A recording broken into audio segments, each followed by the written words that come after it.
All right, so hello everybody and welcome to the stream. And can we by chance get a acknowledgement from you guys that you can hear me and that the audio and the video are coming through okay? So we are streaming on 4 different channels. So if there's anybody on YouTube, if there's anybody on Twitch and Facebook and you guys are seeing this, please respond accordingly and let me know that you are hearing me so we can continue. We had some audio problems last time and I apologize for that, but there have been some changes on the machine I'm streaming from, so that's probably what was causing it, and hopefully this time we will not have that problem. We also have the video up, so that's always a good thing too. So yep, if you guys can in the chat just let me know if you can hear me, that would be awesome.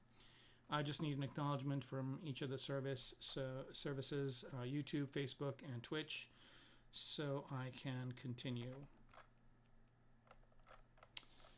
All right, we've got quite a few people in here, so I don't know if you guys are hearing me well. Kind of worried. Oh, here we go. So looks like Sebastian on YouTube. You can hear me okay? Okay, we're good on Twitch. Thank you very much. Mr. Octopus. It's a great name. It's an awesome name. All right, and then let's see. Hey, Paolo, how's it going? And YouTube, we're good. Twitch, we're good. Anybody on Facebook? Facebook has a little bit of a delay, so we can wait a couple of seconds. But I think if we're good on Twitch and YouTube, I think we should be good to go on the rest of the services. So hello and welcome to the I guess Kermaco Mech Design stream. And we started this last couple of weeks ago, I think. And our project for this season is a spaceship. And let me go ahead and load up my reference sheet. So basically, you know, my biggest inspiration was the Sulaco from Aliens. So I really like that type of battleship. So I've got a bunch of reference from there. And then I've also got reference from a lot of other websites that have similar stuff.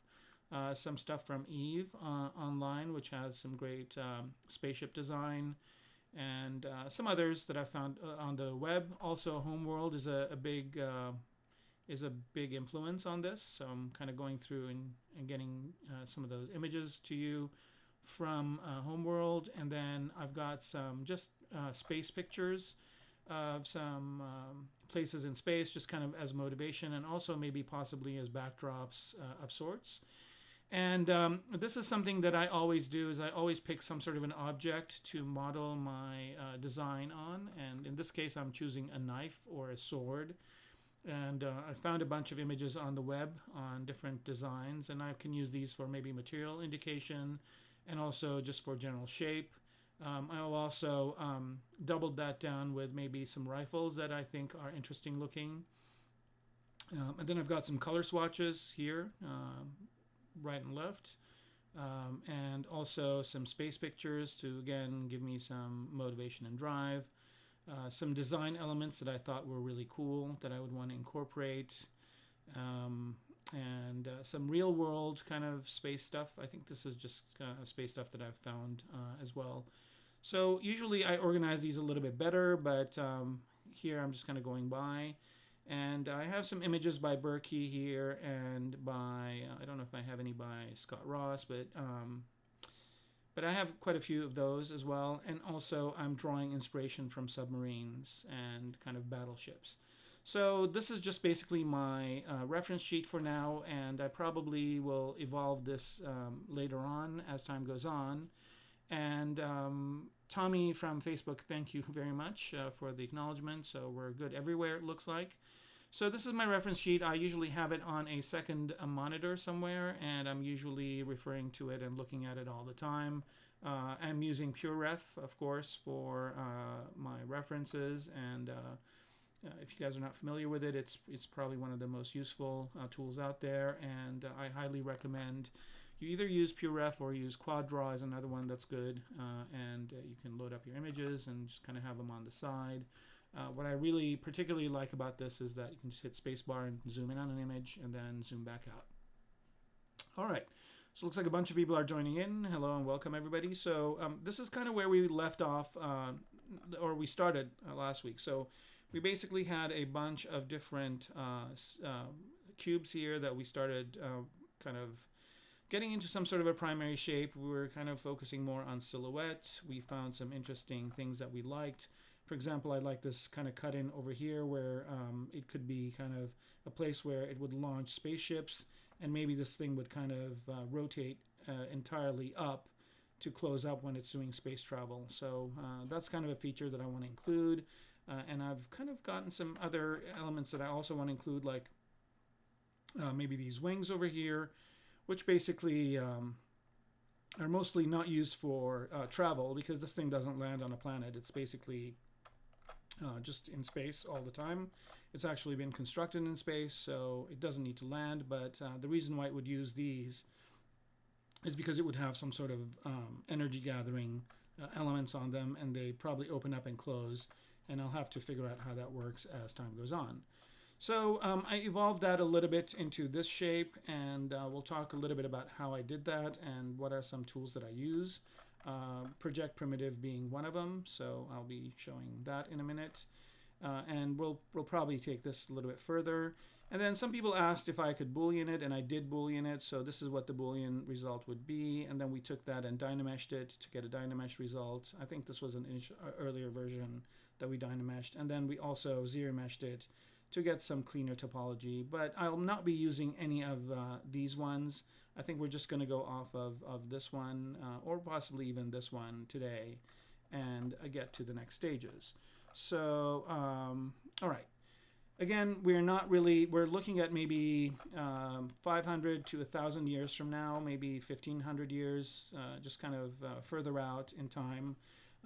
The propulsion is some sort of, I don't know, some sort of material that we've discovered either here or in space that allows us to do space travel. And this is a spaceship that a lot of people live on. So there is a kind of a control center, which is the front, a bridge.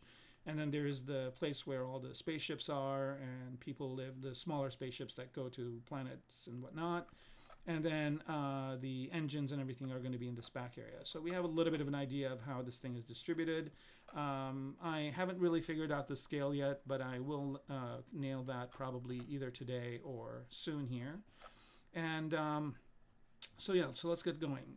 First thing I'm going to do here is show you guys a way to kind of do a little bit of cleanup, and I do that every once in a while. I'm doing that a little bit earlier nowadays rather than later. So here, for example, I created this thing. I don't really need it. I'm going to get rid of it.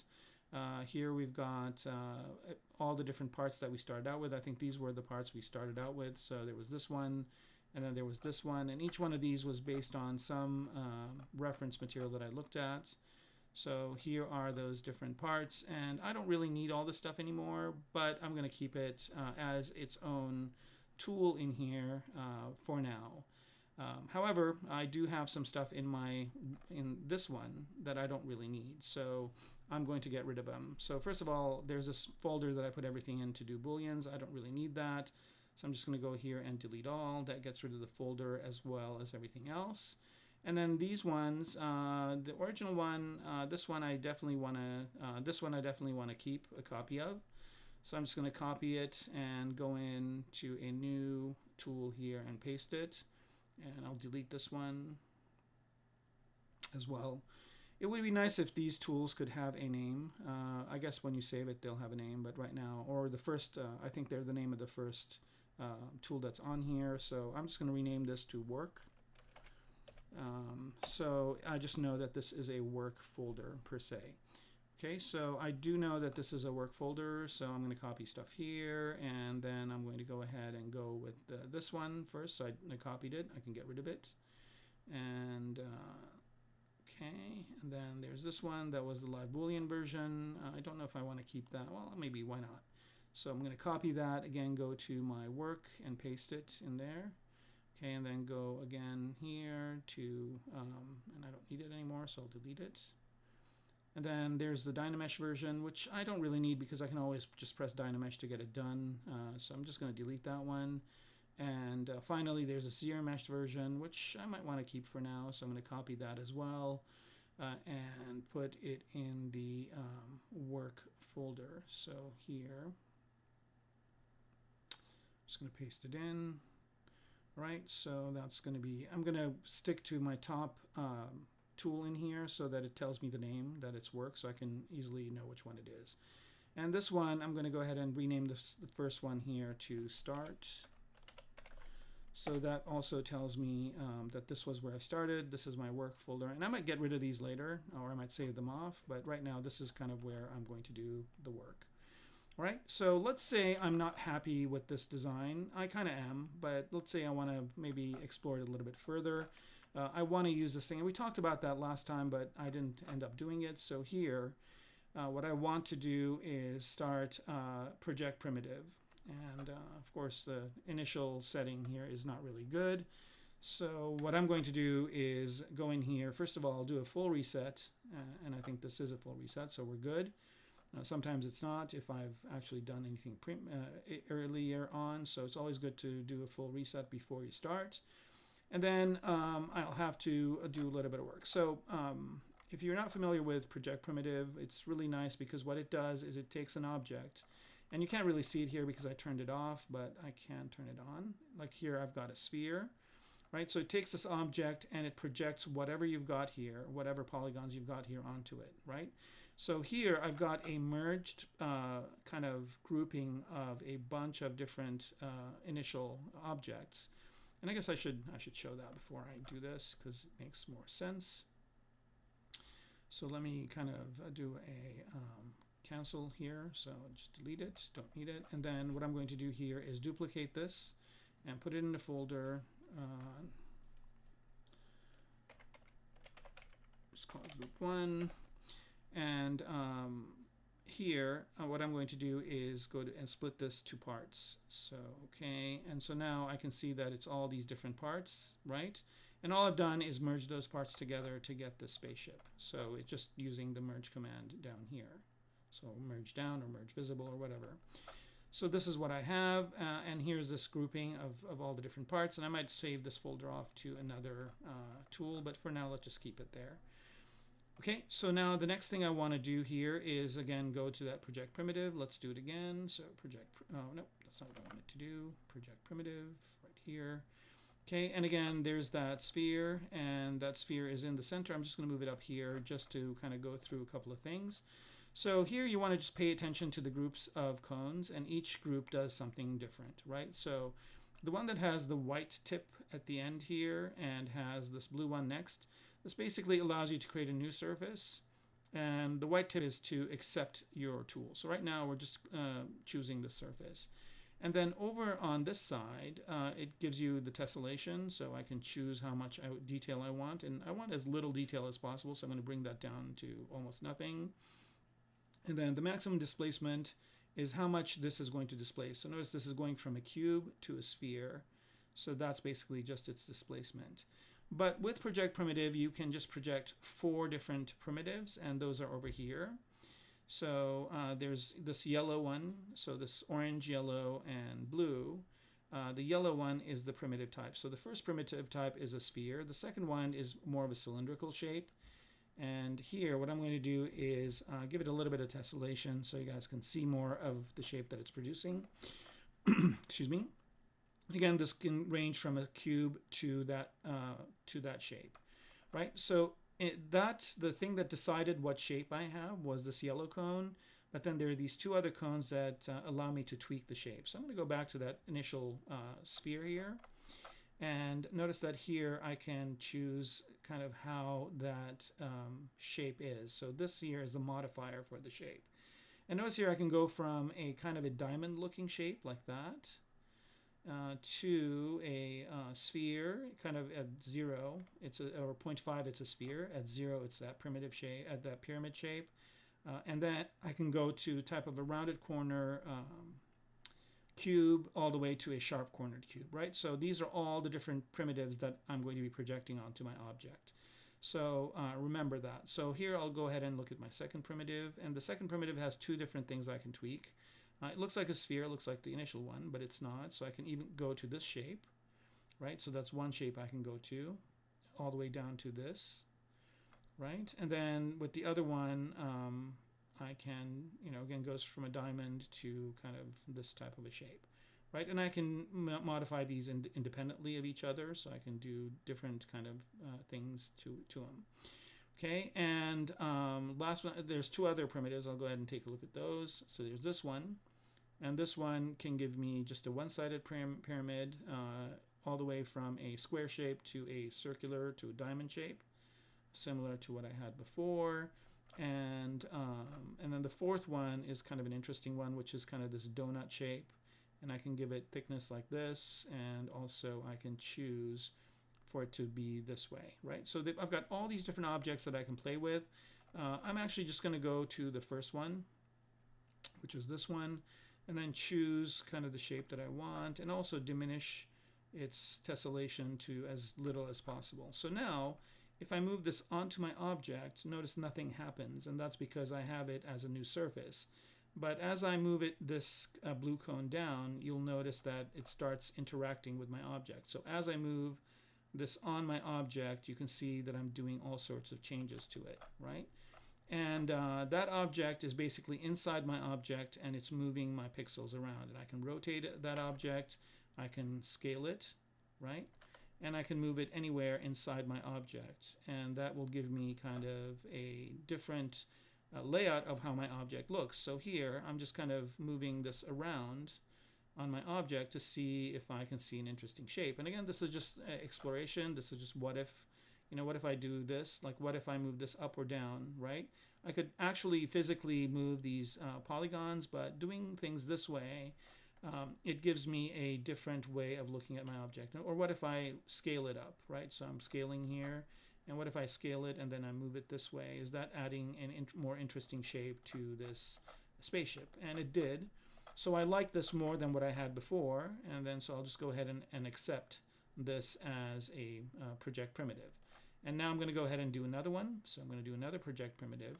And project primitive can also interact and add geometry to your model, but here I want to stick to the topology I have, more or less, and just be able to play with, maybe morphing the shape a little bit. Inside. So here I'm trying some different options to see what the back would look like. And again, this is just interacting with the polygons that are there. And I'm always looking at my silhouette to see if I have something that's interesting. And here we go. I'm kind of liking this, but maybe expand it out this way, right? And so this kind of gives me some playtime with the concept. And doing this, I could maybe discover some happy accidents that will make my design a little bit more compelling. And again, I spend a little bit of time at the beginning of a project doing this because, getting an interesting shape is really important. I should mention that these little white dots here allow me to constrict the object. And I should have shown this when it was up top because it makes more sense that way. So here I'm just going to make this its own object. And you can see that as I move these points out and in, it's affecting that shape. And if I hold shift down, I can do it from both sides. And notice that there is one for every axis. So there's one from the top. So let's say I want to explore including this shape onto my object. I'm just going to go ahead and go back down to, bring this back down to new surface being 0. And just moving that down onto my spaceship here. And then just starting to see what kind of effect I can get with that, right? And then once I'm happy with that as well, and I think it's kind of creating an interesting thing there, but let's move it to the back. That's kind of nice too. And I'm getting like a lot of different variations and a lot of interesting designs off of this. And I can just scale it up to see what that does. Right, and it's created some interesting choices for me here, so I can keep moving this around until I get something that's nice. And yeah, it's okay. And then I can just continue to move it on my object to get different variations, like so.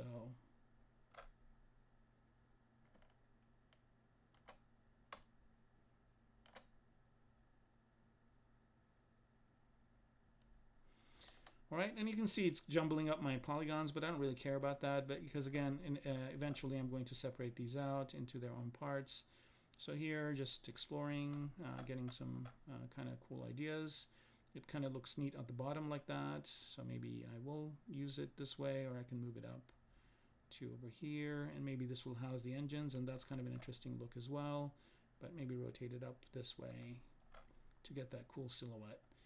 All right, so I think that looks good too, and I can go ahead and accept this as well, and then I can just go to my move brush and do some tweaking. I just want to make sure I've got symmetry on here. Let me bring my preferences back.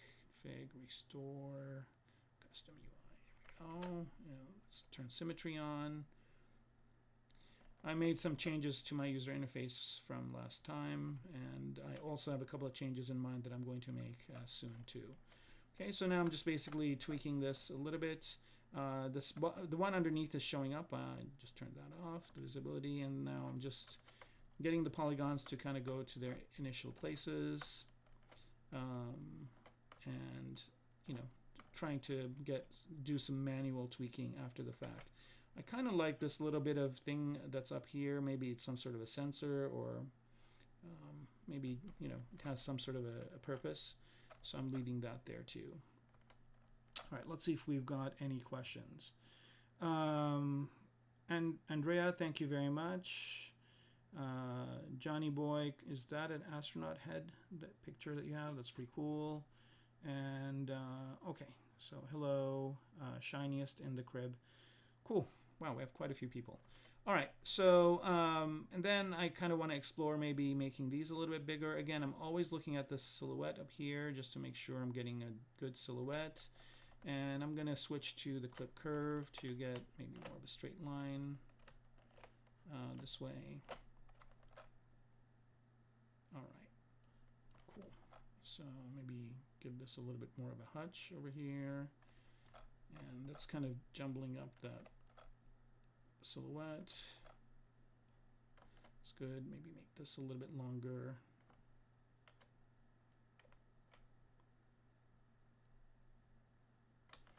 Like so. And it's always good to kind of look at, silhouettes that you will always see.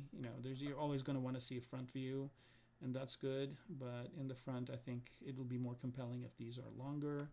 Okay, so that's kind of an interesting look. Looks good from the side, like so. And back is okay. Let's see what the top looks like. Top is good. This is looking too much like an arrow, so I might want to bring these back just a tiny bit. All right, and then when I did the adjustments here, I don't want these to kind of have any angle to them. I just want them to be flat. All right, so that's kind of good. And for the most part, from a primary shape perspective, this is working for me. And I still have that little bit of an area over here where I'm going to have spaceships launch from. And I got to create some sort of mechanism where this folds inwards into the hull when this thing is going full speed, so it's not obstructing, it's not, intaking any space debris or anything like that. It only opens up when it's going to launch the different ships that are inside of it. And again, if I'm thinking of kind of what this ship is for, I'm always thinking of like maybe some sort of a spaceship that like maybe a company would use to explore space, and land scientists to figure out if there's any minerals or mining opportunities for us. So yeah, and I will kind of base it on our planet, kind of faring out into space. So if you really think of this from a historical perspective, it would probably be something like one of those ships that explored to find new continents and to find new supply routes. All right. Okay, so we have this pretty much the way we want it. So now let's start thinking about how we want this to be broken out. One of the things I might want to consider also is that there could be some sort of a separation mechanism here, meaning that there could be a piece of this that could separate from the rest. And so at this point, what I'm going to go do again is do a duplicate of this. I'll delete this one since I already. I'm going to do a new one of this. So just put this in a new folder.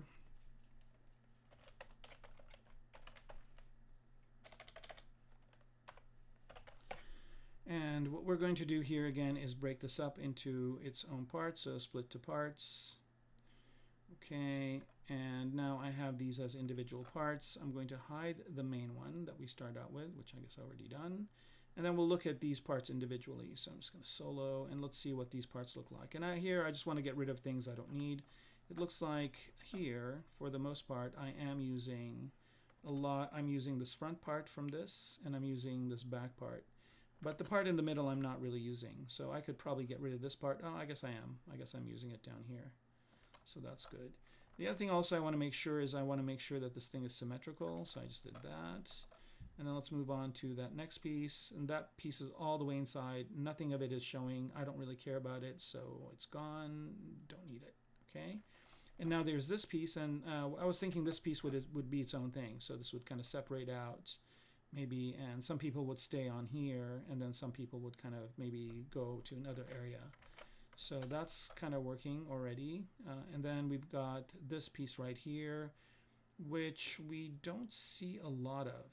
Okay, so I don't see a lot of this piece. I just see it in the back. And there's a lot of this geometry that I can get rid of.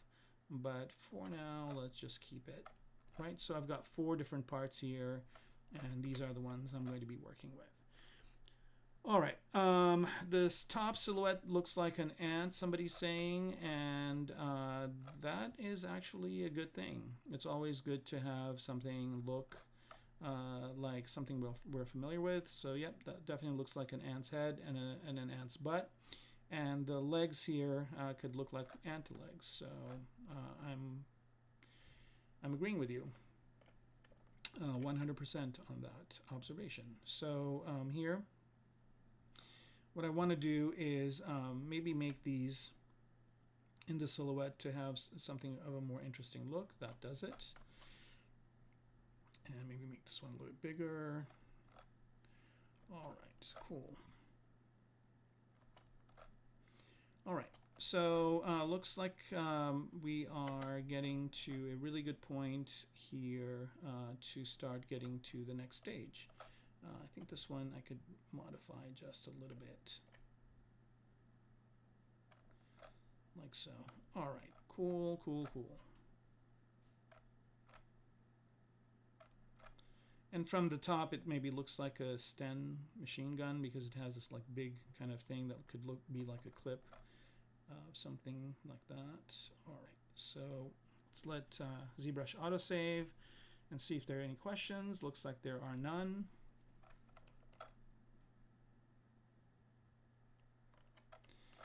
Okay, so now we got to start thinking about, okay, well, we've got kind of our primary shape done. So if we see this thing, we can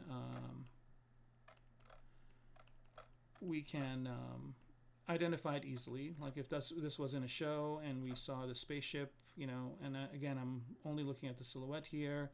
If we saw the spaceship from different angles, we would know that this is what it is.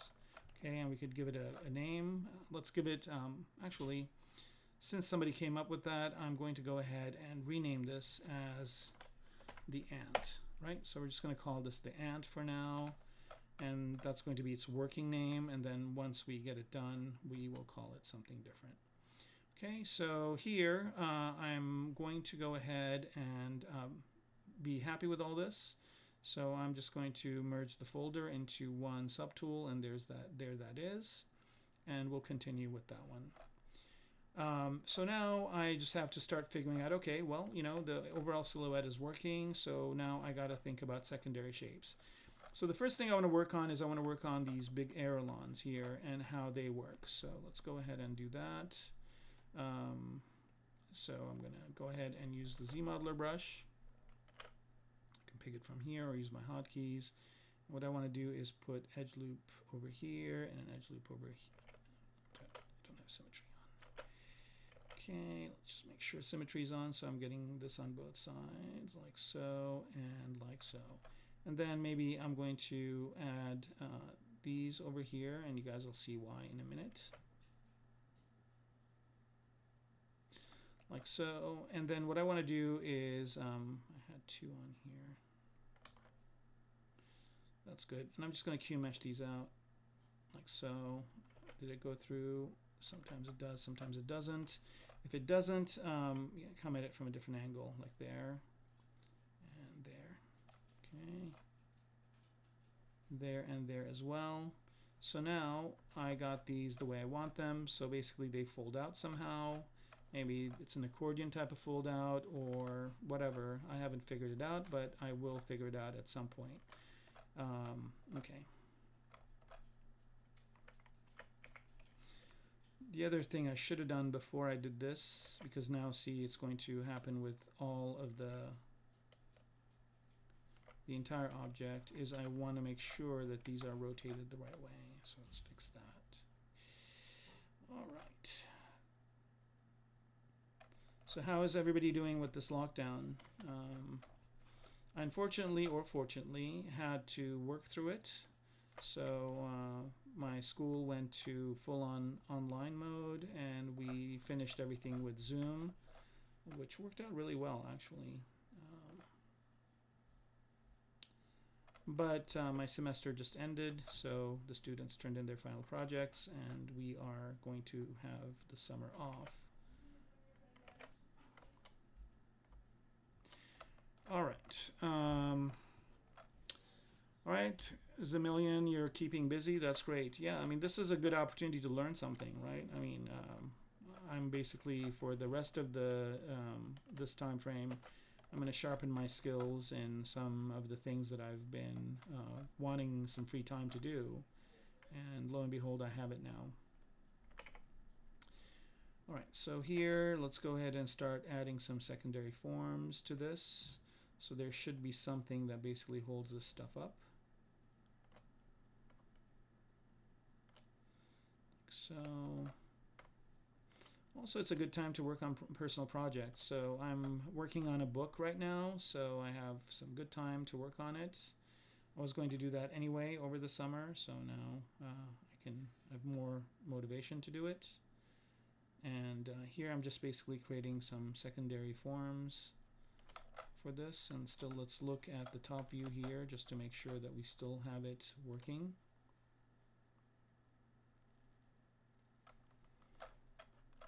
All right, so that worked out, and then let's look at some of the other things.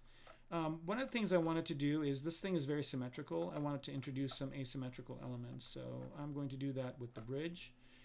This front area, I'm going to have some asymmetrical options. Let's see here. Never had so much time for personal projects. Yeah, Mr. Octopus, you're absolutely right. Me too. Pro 4210 is saying that he's trapped in his house, so the zombies won't get in. Yeah. This is very much like The Walking Dead, where I don't know if you guys watched that show, but it's like one day the world is normal, the next day, you know, you wake up in a hospital bed and there's zombies outside.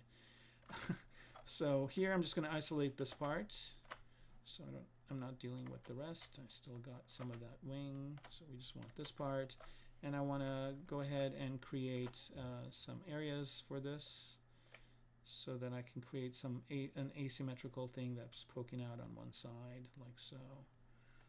Right. All right, let's see what we're doing here. It's so funny, the numbers are fluctuating really up and down very quickly. I don't know what's going on. 1 minute it's like 100 some people, and the next minute it's like 35, 40 people. All right, so I'm moving this over like this, and then let's see. I think, you know, this is going to be some really fancy geometry work that needs to be done there, so let's go ahead and add another edge loop, and just to give myself the ability to do that. And I'm very quickly switching between ZModeler and the Move tool here. Actually, I've got those mapped to hotkeys, so I can jump through them. Sometimes I go to the menu, and sometimes I'll just start using the hotkeys depending on where I am. Okay, so I'm just creating this area at which I'm going to have something poke out. There we go. Get a straight side there, and I think that should do it. Okay, and then switch to ZModeler and QMesh something outwards. I don't know if I like that angle, but I think it's just fine.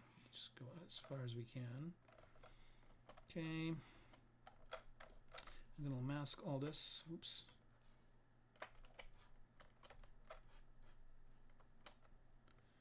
Rotate, move to where I want it to be, and just get this to kind of protrude that way. And this is maybe some sort of a antenna or some sort of a thing that pokes out.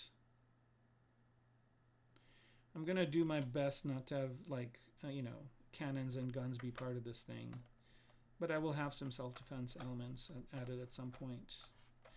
One of the shows I recently caught up on, which, you know, I can kick myself for not doing it sooner, is The Expanse. I don't know if anybody here watches it, but it has some really interesting looking spaceships and some cool concepts as well. So it was a good one to binge on. So if you guys have Amazon, you can watch it. Of course, if you haven't seen it, I think I'm one of the last people that has seen it. That hasn't seen it. A really good friend of mine recommended it, so I was like, all right, let's give it a see. First few episodes were good, but then it got really good after. Charles is admiring my Corona beard. Yep, it was much bigger. It was more epic, Charles. I actually cleaned up a little bit for this. All right, let's see. Seriously, keeping busy, staying away from people, had heart surgery. Oh, yeah, well, you know, Pro 4210, be glad you didn't have to have that surgery this year, right? I can't imagine having to have like some normal procedure while this mess is going on. Okay. That looked okay, and I think I might like use QMesh here to see if I can bridge the shape over here, so that adds a kind of an interesting bit of asymmetry to my model. See if that looks good in silhouette view, and it does. And maybe to accentuate that asymmetry, I can do something else. So maybe I can add some sort of a cylinder on the other side or something like that. Of course, I can always use project primitive to do that, or I can use something else. So we'll see. All right, I think that's good. Okay, so now what I want to do is I want to create some sort of a spaceport that this thing would be in.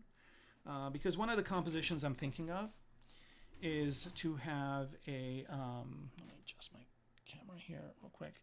One of the things I'm thinking of, compositions I'm thinking of, is having this thing be in a spaceport. So to do that, I'm going to use the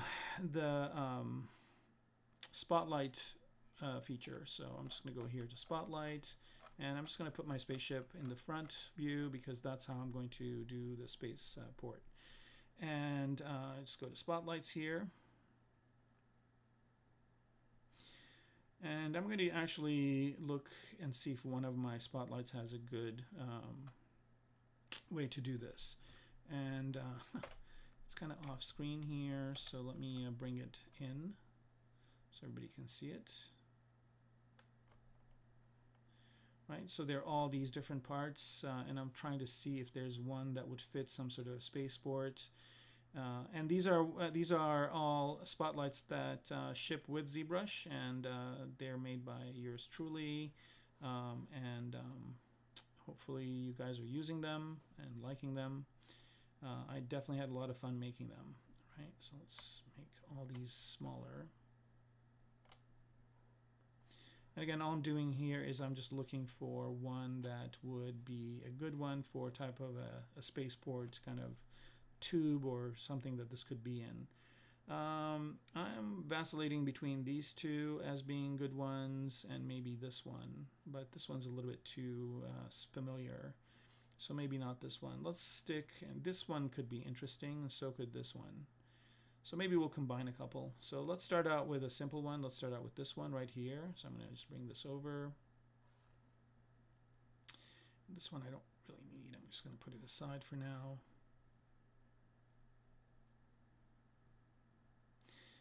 And yeah, let's use this one, and I'm just going to smack it to the middle of my object here and make this about this size. That's good. So that could be kind of the spaceport that it's in. And what I want to do here is, if I create this right now, and I guess I could, and I can always resize it, it's just going to be the exact size of what I had before. So let's just put all this spotlight stuff away for now. And I just basically created this, but I don't really need it to be, I don't want it to be this big. And so let's just put gizmo in the middle here, and I want it just to be like a thin slice, like that.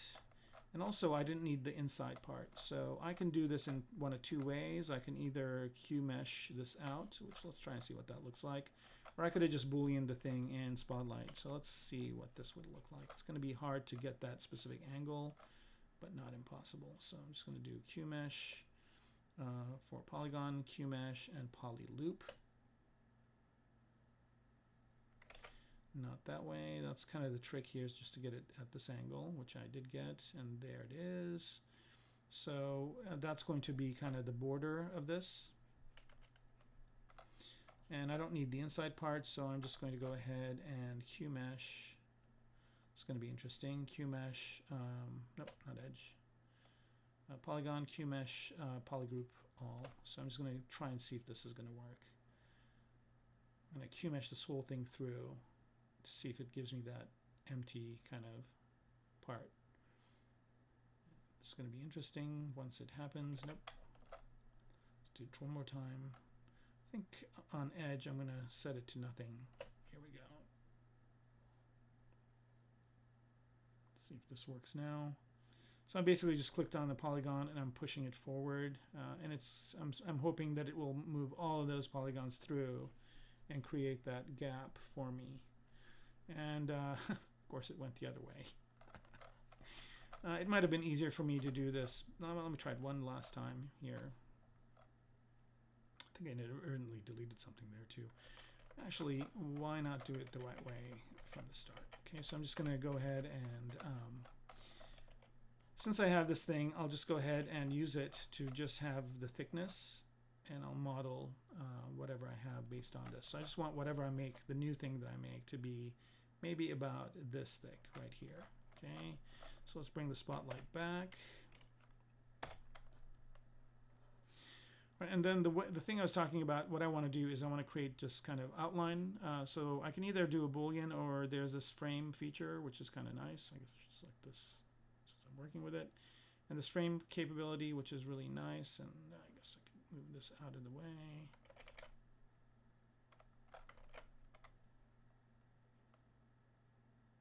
Let's get this to be the, excuse me, approximately the same size. That's good enough. And let's use the outline here. Make sure it's selected. And we'll just use the outline to create that outline. And there it is. There's the outline we want. And now what I can do is just create an object with that. And I don't know if it just is sitting on top of this one. Nope, it didn't create it. Let's try this one more time.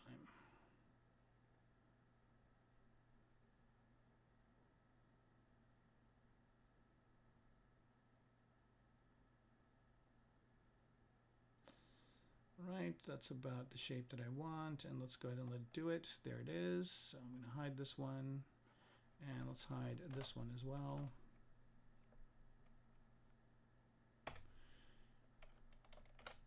Okay, so now it did this, and I actually didn't intend to have two, but that's kind of an interesting kind of thing result, because I'm looking at both of these, and this outer one I don't really like, but the inner one I like a little bit more.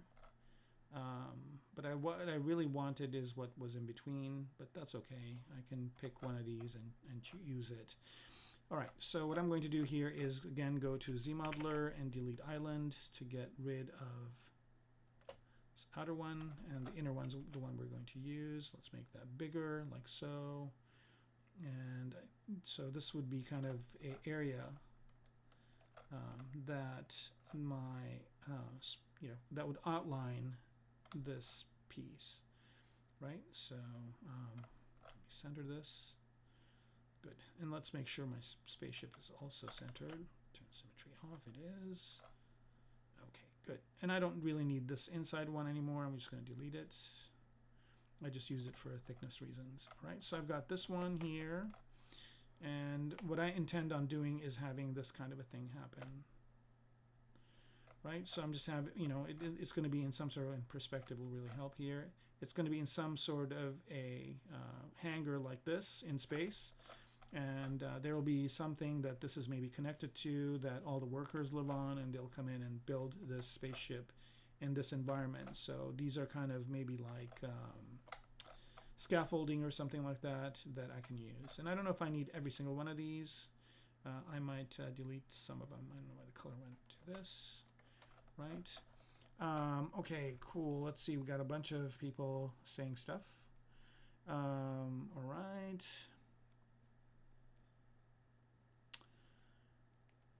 Right, going to have to watch us tomorrow past midnight. Have a good night. Okay, Pro 4210, have a good night. Hopefully you heard that, and if not, you'll hear it when you watch tomorrow. Okay, so here we have all these different rings on here, and I'm thinking that these rings look good. Kind of, if I'm looking from the front view, it kind of creates this nice tube effect. And it's good from the side view, but if I do any angular view, there's too many of them. So I might want to delete some of them. So again, I'm going to switch to the Z modeler and delete island. Maybe I'll delete every other one. Let's see what that gives me. That's okay, but the last one's kind of not cool. So let's bring everybody back, and let's do this one, this one, this one, and this one. All right, so that looks much better. And I can resituate them. So that's kind of good for the starting point of this. And maybe I will add some more elements to this in the spaceport. So again, I'm going to turn perspective off and bring up my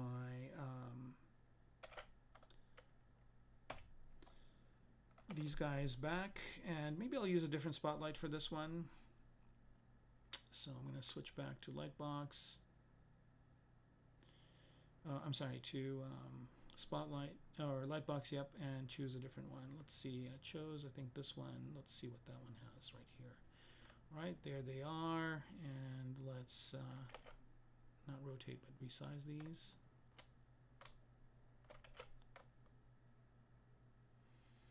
There's some interesting ones here that we can use.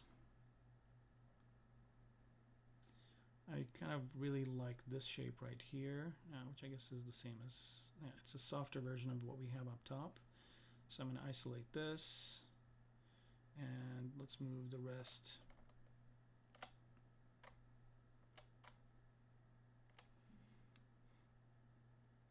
Over. And what I want to do with this is I want to resize it, so let's let ZBrush save. Let's rotate this about maybe this angle, like so, and move it into place about over here, a bit smaller.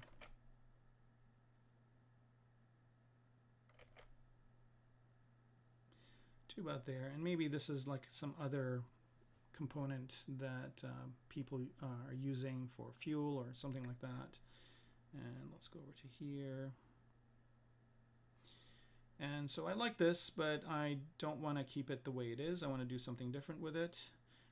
And now it's again going to make it the size of these, which I kind of wanted to get a thinner piece, but that's fine. And what I'm going to do is I'm going to actually do some booleans on here. So I like this the way it is. So I'm just going to move it to the side here to a place I can work, and maybe bring in some other piece over here, maybe say this piece, and align it to the center, move it down to about there. And what I want to do is I want to boolean add that to the shape. So here there is a boolean, so I'm going to union them together. So now I've got this shape, And that's good. And let's see what this would look like. So let me get rid of this one now. Select this one, and let me see what this would look like if it's flipped over. What about if it's wider? No. Like this? No. But if I go the other way. That's okay. Let's do it from here. I think I'm liking this a little bit more, but I still need to cut a piece out of it. So let's see if this works. So I'm going to do the outline mode here. No, I'm going to keep it solid, but I also want to subtract some shape out of it as well. So let's say I go and let's pick some other spotlights. I've got another set here. So I've got 4 different sets, and this one's one we were using. Let's see what we can do here. Did that come in? Yep. All right, so let's bring everybody over. So I've got all these different shapes now, and whoa, yep. I forget, when you switch spotlights, it gets rid of what you had before, which is not a big deal. Maybe we can use this to start with. How about using this to start with? Like so. I'm going to make it bigger. And the thing with Spotlight is you want to kind of get a bit of a cleaner canvas. So I'm going to move my spaceship here to this corner, make it smaller. And while I'm in this mental state, I'm just going to add another piece here. I'm just going to add one of these guys and move it to here. Wait, didn't want to move that. I want to move this. Right. And let's see. Yep, that's about the thickness that I want. That's good.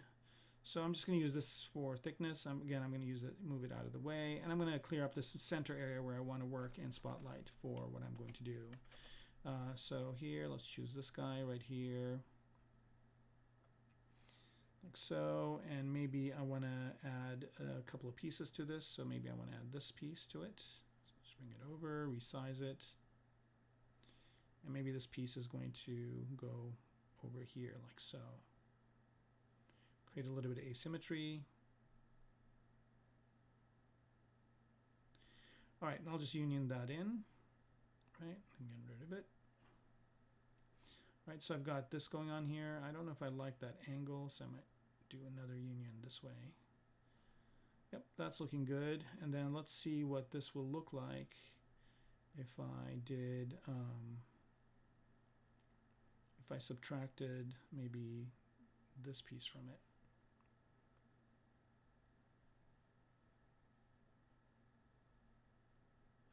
Right, so the first union I did was kind of a combining, and now I'm going to use, see, which one is it for subtract? It is Alt to subtract, so I pressed Alt, and I subtracted that shape from it, so I've got kind of this thing going on here, and then maybe I want to shrink the size of this and add it as well.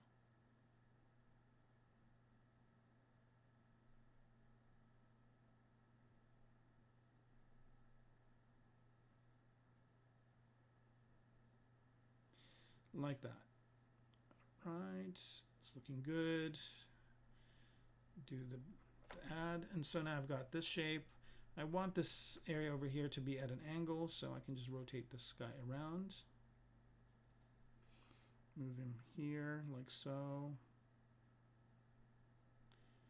And add. Okay, so now I've got this shape going on, and then last but not least, I want to go ahead and get this shape, oops, rotated at a 90-degree angle, a bit bigger. I always forget that if you hold shift down and click, then it's going to rotate everything. So you have to start, you know, rotating it, then hold shift to move this part. And let's move this part and place it over here like so. All right, let's try and nudge it up to the correct area, and then boolean that in as well. So notice that the boolean is going to cut off here, so I should undo this. And I like that even more. All right, so now I've got this part, and I want to make it into a 3D object, so I just click on this button. Now it is a 3D object. Down here, I can hide the star, put all this spotlight stuff away for a minute, and see what that, oh, what happened. I did the wrong piece, that's what happened. All right, no worries. The problem that I had is that the part I had selected, it was this one, which had made into a 3D part. That's not what I want, so I'm going to delete that. Bring this back and make sure that I select in Spotlight this part, and that's the one I want to make 3D. So there it is, and now hide that, all the Spotlight stuff. So I've created this part right here, and what I want to do is resize this part, and this is going to be some sort of a part of that space station down here, like so, and it's going to be bigger. And maybe it's going to be a place where, you know, all the construction people live and service this the space station. So here again, I'm getting some ideas of what the space station will look like, looking at it in the view over here, right? And that looks good. And need a drink of water here real quick.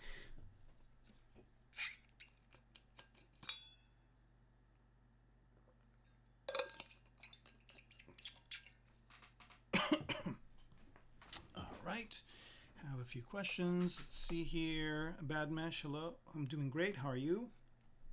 And Angelus, I guess, is asking that this is pretty much like playing Lego, and yeah, sure. It's like playing Lego, but you're not restricted to what the cubes can do. So it's like Lego, but free range Lego. And I'm trying to see if different angles look better for this. Like maybe it's coming out this way. Like that. Nope.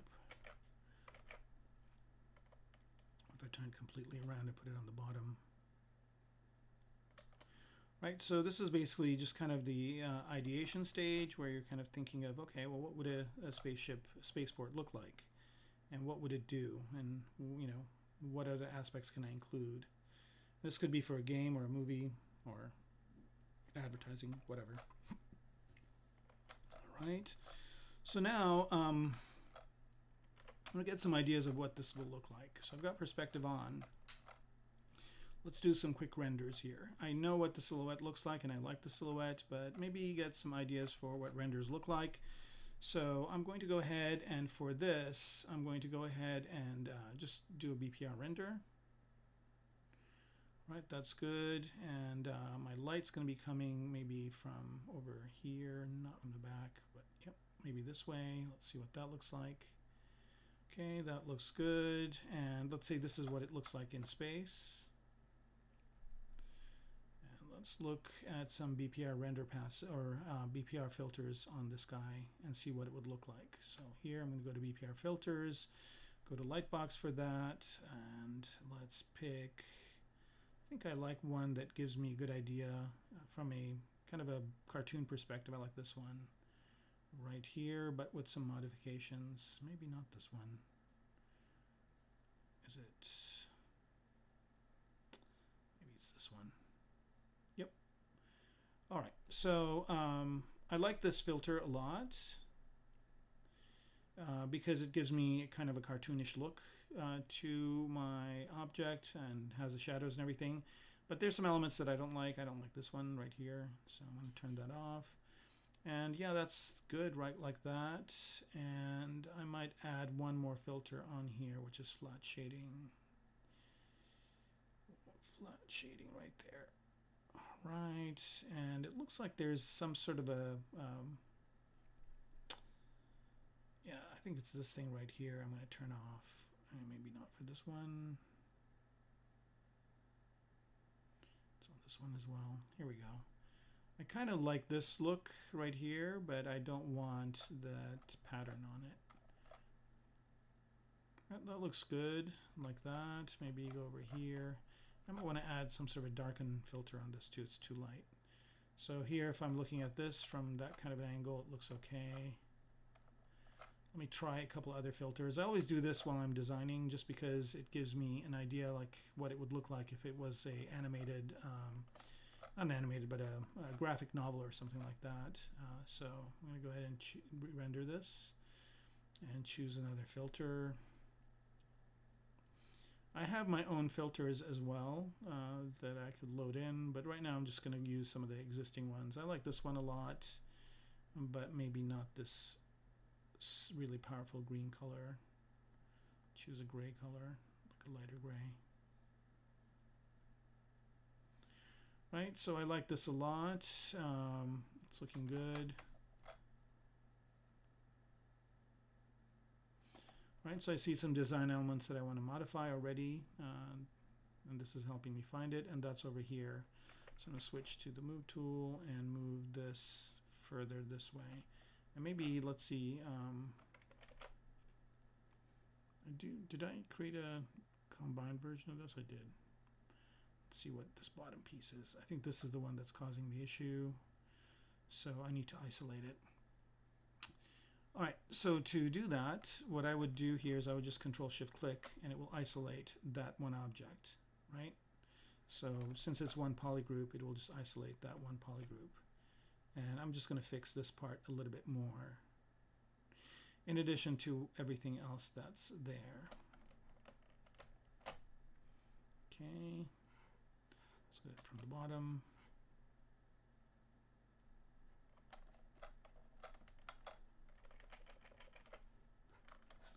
I don't know what happened, but this thing is not symmetrical anymore.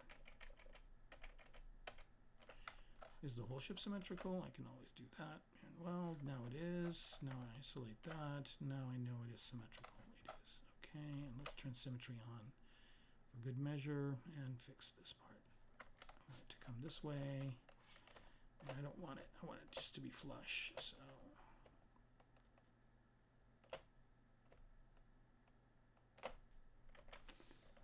too much. Maybe just this part. Here we go. Yep, liking this a lot. Let's bring all the other parts back. Yep, so this looks a lot better this way. All right, and let's just do that BPR render again, see if we can find anything else we need to work on. Yep, over here, I'd like this to be this way. Right, so this kind of gives me a really nice way of viewing my model as well. I like the top. Okay, it's looking good, and at this point I kind of have enough to go on for a space station. I don't really need to have these elements beyond, because again the star of the show is the spaceship. So what I'm going to do is I'm going to hide these guys, and I'll work on the space station as well as part of this project. So here I'm just going to create a new folder, station,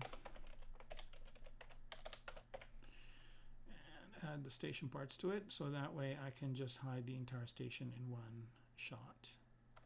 Okay, and now we're back to the spaceship, and let's start and look at what else we can do on here.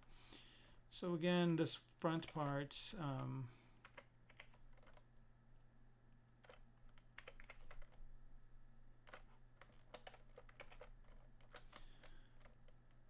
so. I'm going to polygroup this as one polygroup. Yep. And so I just want to work on this part a little bit.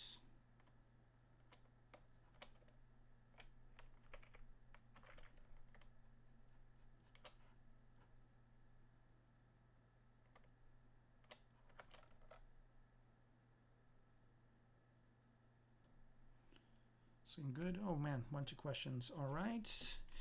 All right, Hypot.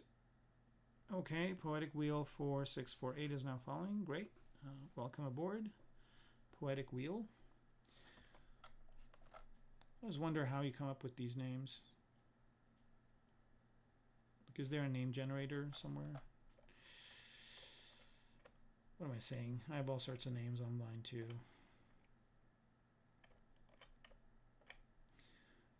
So now I'm just basically starting to get into a little bit of the secondary forms here, trying to define these shapes.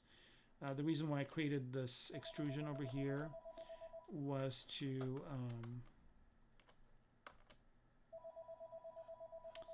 have enough geometry to work with. Pardon that ringing, it's probably my kid's school. Should go away in a second. All right, so this part is really good.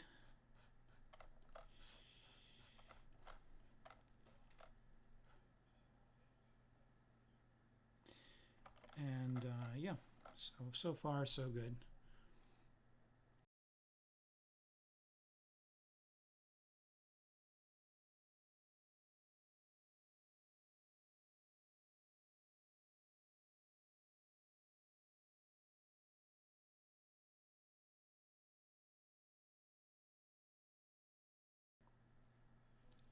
Okay. Oh no, somewhere along the line I lost that edit that I did that added the asymmetry. I don't know where that went. Did I accidentally delete that one piece that I did the asymmetry? Oh man, that was a beautiful part. Oh well, let's see. Is it at the beginning of this? Yep. Oh, here it is. Okay. So remember I made this thing and I kind of wanted to keep it. So I'm just going to go all the way back in time to where it's there. And I'm going to duplicate my object and then go back to this one where I made all those changes. Continue to make those changes. And here what I'll do is I will spot, and I did some cool stuff here too, but that's okay. That was easy enough to do. I'll do it again. What I'm going to do here is I'm going to split this, split hidden, right? So now I've got, let me hide all this stuff. I don't need it. I don't need this one either. Let's move that to the top. So now I've got this spaceship that has this addition, and what I'm going to do is I'm also going to isolate that part and delete hidden. I don't need the other parts of that. And what I'm going to do here is I'm going to choose this and add this to it. So merge down this way. All right, so basically I got my asymmetric piece back, which I wanted desperately, so it's good. And this top one, this initial one, I made these changes to it. I can do one of two things. I can either project these on there, but it was easy enough to do, so I'm just going to delete this one and do the exact same thing here. Same polygroup, and just smooth these out a bit. I think I saw a couple of questions come in.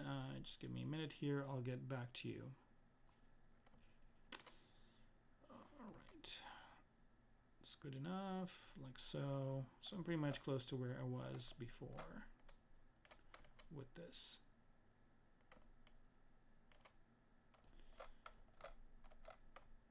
Ooh, I like that detail. I like the fact that these are more like this rather than looking like they're connected.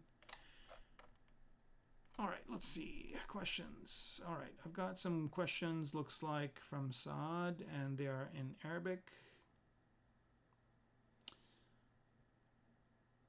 I'm sorry, I don't have time to load them into a translator, so maybe I'll do that afterwards. All right.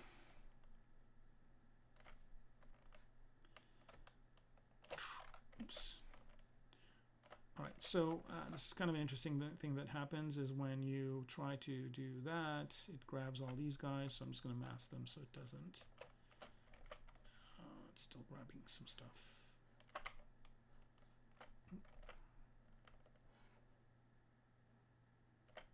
Let's do that. There we go. All right, so now we have this part. Let's see what other things we can do with it. Right, so remember this thing would have its own propulsion, so that would be down here. It's probably not something that is supposed to go fast. Maybe it's like some sort of an escape. You know, like if something happened, it would separate, kind of like saucer separation in Star Trek. And I really like the kind of the look that this has as a silhouette. However, kind of would rather have this kind of nice line in the bottom this way. This one as well. Okay, so that's good. Let's bring the rest of the ship back. Okay, and I'm going to add a little bit of a, kind of a extrusion there. All right, no questions. Everybody's doing good, I guess.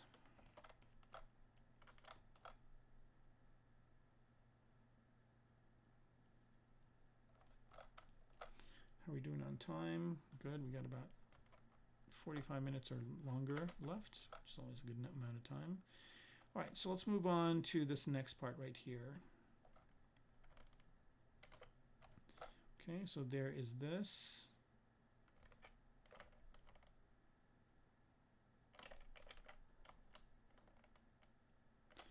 All right, again, all I'm doing is, since this is all one polygroup, I'm just Control-Shift clicking on it. Let me pick a nicer color for it, like that. And now I'm just going to work on this specific part. But remember that there were parts of this that did not show. So I don't really need to work on those parts. I just need to work on the parts that do show. So this is going to be one part that is going to show, which is going to be this piece right here, which basically is going to be the spaceport from which the smaller ships would launch. And I just need to make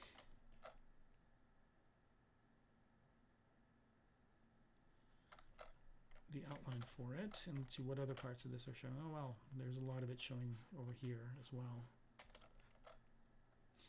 So I just kind of worry about these non-planar parts, right? Because when I go to Dynamesh this or Zero Mesh it, it's going to create some weird geometry. So I want to make these quads as planar as I can get them, so they will work. Okay, and then another thing I can also do here, this is kind of an interesting trick, is I can do this, mask it, go back to the rest, and then invert the mask. So now I still have the rest of the spaceship to look at, but I'm only manipulating this one specific part.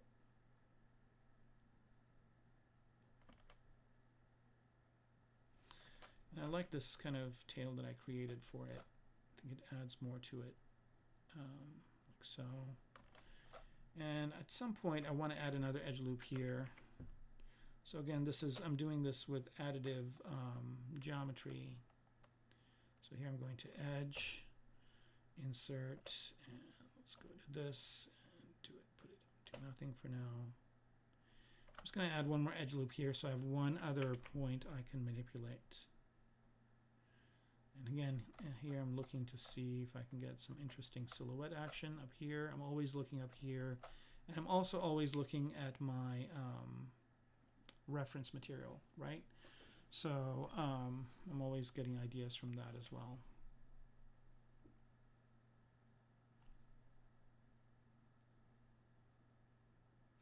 Wonder if there's a way to have a sound come on when I am getting a new message. Maybe that might be disruptive too. I don't know.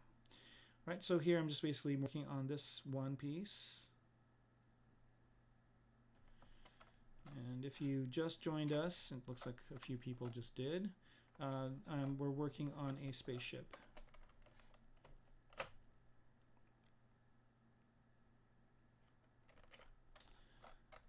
Right, so that looks good. Like that piece is good now. Let's unmask everything. And let's go to this guy right here. Wow, this guy has a lot of stuff inside that we're not really using, so I might get rid of all that. So again, just mask it. Bring everybody back and invert the mask. So now I'm just working on this one piece over here. All right, so this piece is creating this top part here. It looked better this way. How about this way? Yeah, that looks even better. So there's a lot of stuff that's hidden on this object. And I might get rid of that geometry at some point, but for now we're good.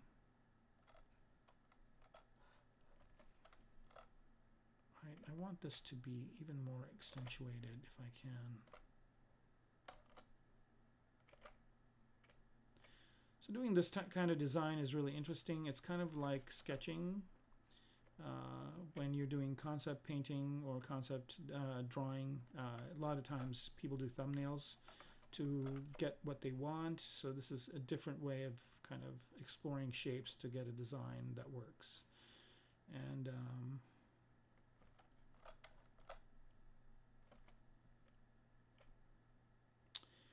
if I'm the art director on a project, I usually do this myself, alone.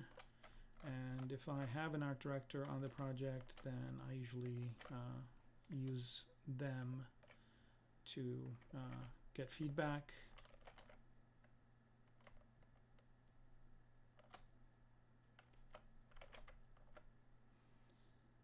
On what I'm working on during this process, sometimes together, sometimes individually. But most of the time, I'm kind of coming up with ideas by myself.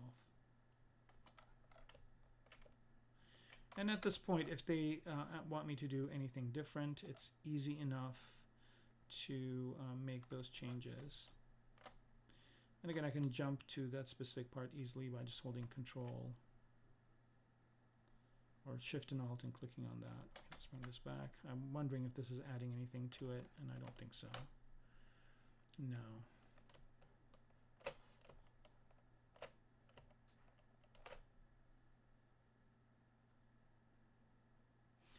Maybe this could be something that separates out the engine, so I'm just going to leave it there for now. And then I don't know if this is adding anything to the top part here. Maybe like an aft viewing area or whatever. All right, that's looking good. And then there's all these front parts. And then let's just isolate this piece again. So all this stuff in the bottom I'm not using. I might want to get rid of. Let's go to QMesh and then just, whoa, single poly. How about that? Not everything. And let's just get rid of this one and this one. And let's see here. I'm just reducing my poly count just to kind of get stuff that I don't see out of the way. Maybe that's out of the way, and let's see, can I get this out of the way? Yep, maybe at this angle. Thing is, using this method, you probably will introduce some triangles, but that's okay. Because this is not final topology in any way, shape, or form. Right, there's this weird kind of thing poking out over here that I'm trying to get rid of. Just, yeah, this is like a really thin plane. It's going to cause me some issues later on, so let's see if I can get rid of it somehow. I need to attack it from the inside out. Nope. There we go. Did that do anything? No. All right. Well.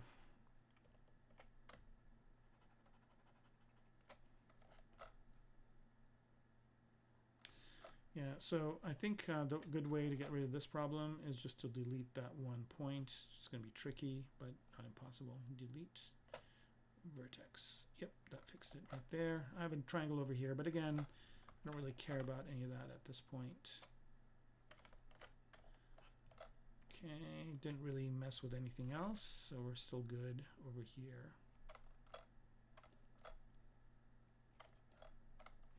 Let's switch back to this piece. Fix this part.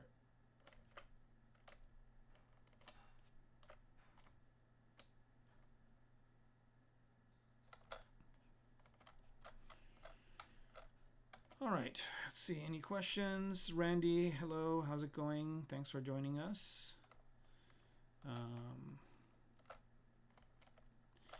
Okay, so can I raise the volume? I can raise the volume mic. Let's see if this works any better. This is at maximum. Is that any better, Randy? I also sometimes start getting quiet because I'm alone at home, so you know, it's kind of weird to be speaking loudly when I'm alone in a room. And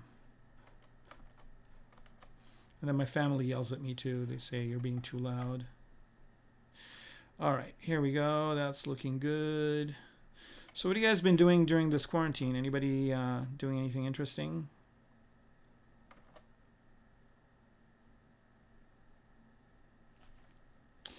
Okay, Randy, cool. Thanks for letting me know, by the way. If anybody, you know, if the video is bad or the audio is bad, if you don't let me know, I don't know. I just kind of continue moving forward. So I appreciate it when people tell me, hey, you need to fix this or that, or, you know, so. All right, so this is looking great. Now Man, I'd love to see this thing kind of move through some stars. Maybe I can do an animation at some point. All right, let's do a quick render of this, see what it looks like. That's good. Turn this off. It's still very faceted, but you know, those facets can go away. So that's looking good. Let's see what it looks like from far away. Nice, definitely recognizable, which is what you want. And then let's see what it looks like really big, maybe from the front. All right, so one of the things I should do here is turn off shadows.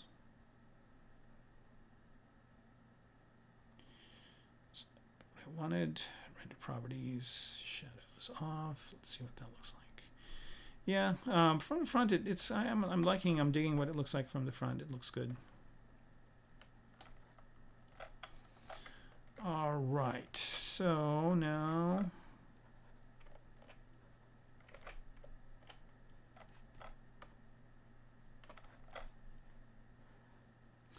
let's find some different parts to work on. And at this point, I'm just looking at it and seeing the planes, the established planes, kind of as a primary form, and seeing if those planes will hold once I start remeshing this thing. Kind of looks neat upside down too. It totally looks, this could be a whole other thing. All right. Adil Erfan is saying this is relaxing to watch. I'm glad. And CG Designer, thanks Kermaco, very good. Okay, yep. Thanks CG Designer. And all right. So now let's see. I think this is looking good enough for me to start getting into some nitty-gritty. So at this point I'm thinking, okay, what kind of stuff is jutting out? What part of this is from? Is this from? It's from there. Yeah, there we go. The stuff I don't need. Get rid of it. Still there. All right. This whole thing, let's go make it one polygroup.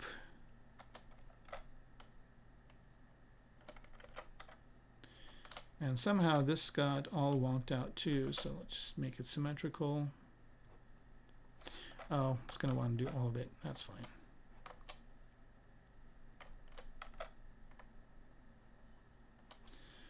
Okay, so yeah, there's this weird thing that's protruding. Oh, maybe it's not from this one. Where is it from? Where is this guy from right there? No, this is all good. Is it from the top part? I guess at some point I can just split this. It's easy enough. It's only 4 parts. Split to parts. Okay.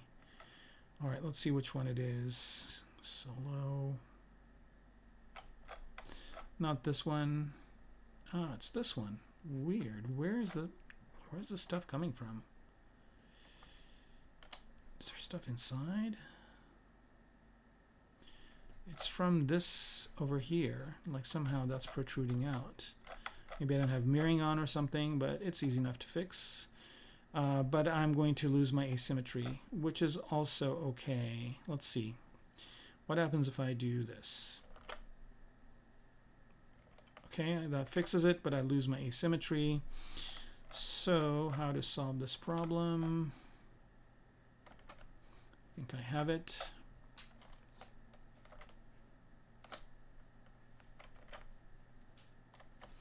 I'm going to isolate the part that has the symmetry, which is this, and I'm going to just split it into its own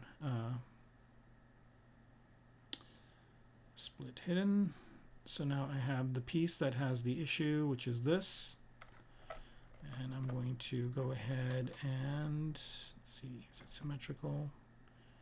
Kind of, sort of, okay, and then I'm going to fix this, mirror and weld, that's good. And then here is this piece right here. I'll just merge it down. All right, so now I've got this fixed and this is together. The only thing I got to worry about is, are these points welded? And they're not. So I just need to weld the points. And do I have that in my shortcut? I don't. All right, so weld points are under geometry, modify topology, and weld points. Okay, so now it's one piece. Another way to find out about that is if you press D and go down. And, oh no, look at that. So it didn't weld these two over here. So I've got one point here that is not welded. So let's go to dynamic again, and let's bring up polyframe to see what that point was. Looks like I've got a lot of stuff. Let's do the weld points. Okay, so it's welding these, but it's not welding these two. And it looks like there's some weird thing going on inside here too. So a lot of weird issues happening. Well, these two I can weld easily, so I'm going to turn symmetry off. Nope, that's not what I wanted. Turn symmetry off, and then I'm going to use the Z modeler to stitch. Okay, to endpoint, and what we want is, I think, this endpoint. Let's see which one's the correct one. This here to this. Inadvertently added an edge loop. I'm going to do nothing for that, and also let's do nothing for this as well. Okay, so we want this point to be stitched with this one. And then we want this one to be stitched with this one. All right, so that's good. And then let's see what we can do here. This one to this one. And let's press D. Okay, so we still have some, these 2 points not stitched together. So, and there's a whole weird thing going on this side, which I gotta figure out. But I figured out worse things than this. So let's go back to this.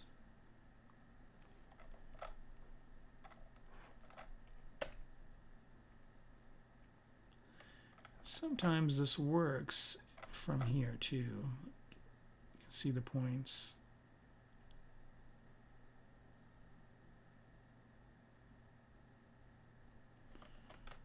Let's try a weld point, see if that does it.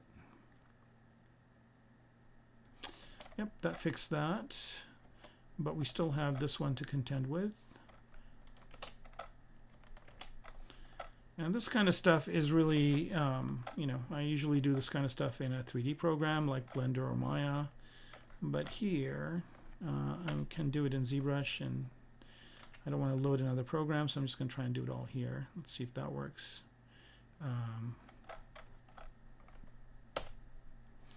No, still has that weird gap. So what are we trying to do? We're trying to merge these two together. Let's try doing weld points again. No. They're too far apart, I think, is the issue.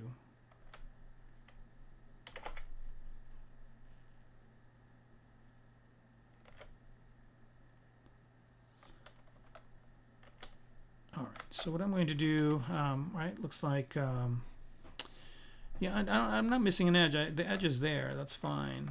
Another way to fix this, by the way, here's another quick way of doing it, is can just delete this face right here. Not delete island, but delete just a single poly. I can delete this polygon, so now it's gone, right? And I can just use the close hole option here to close it, and I'll delete this edge.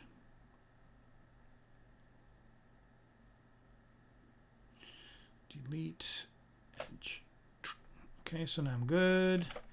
And we have what it's looking like. What's really cool also with dynamic subdiv is you kind of get an idea of what this would look like in a softer shape. So, you know, some of these shapes I might not keep them as faceted. So that's all good. So now that I've got this working, I can go ahead and connect all these guys up again. So merge down, merge down, merge down, merge down. Yep, and here we go. We have a good type of thing going on with that. All right, so how are we doing on time? Okay, we got about half an hour left, which is good.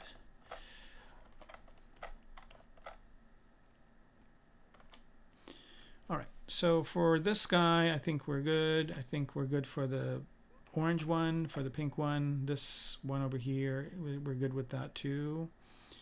And so I think we're good with most of the parts that we have. I'm going to split this again, sorry. Just to get an idea of all the different parts that we have. So that was good. One other thing I might want to do at this point, and it's just kind of a nitpicky thing, is I don't like this being separate. So I'm just going to, since I have this on stitch, and turn symmetry on, just fix this like so, and fix this like so. It's just an extra piece there that I don't really need. Okay, so that's looking okay. And then what one? Which one was this one? Let's turn transparency on. Okay, that one was that. And then there's this other one, which we're almost seeing nothing of except this one part. So I don't know if I want to keep that one. I can get rid of that part as well. All it's giving me is this kind of little area over here, and how critical is that one little area? It's kind of making my silhouette look good, so I'm going to try and see if I can get that some other way. But I don't need that whole piece for it, so I'm going to delete that piece. Well, let's keep it for now so we can duplicate it, and then I'm going to try and get that exact same shape with this somehow. All right, so here, I think what I can do is move this one down. Brush size, move this shape down to get that same type of break. So it's kind of coming all the way down to here.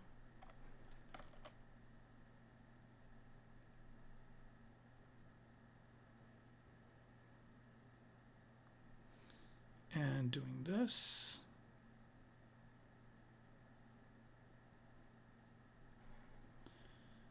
Like so. All right. Do I have symmetry on? No. Shoot. All right, let's do the same thing, but with symmetry on, so I get it on both sides, like so.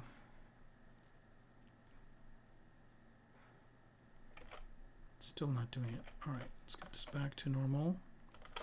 Symmetry on. Let's make sure it's symmetric, first of all, and bring this down.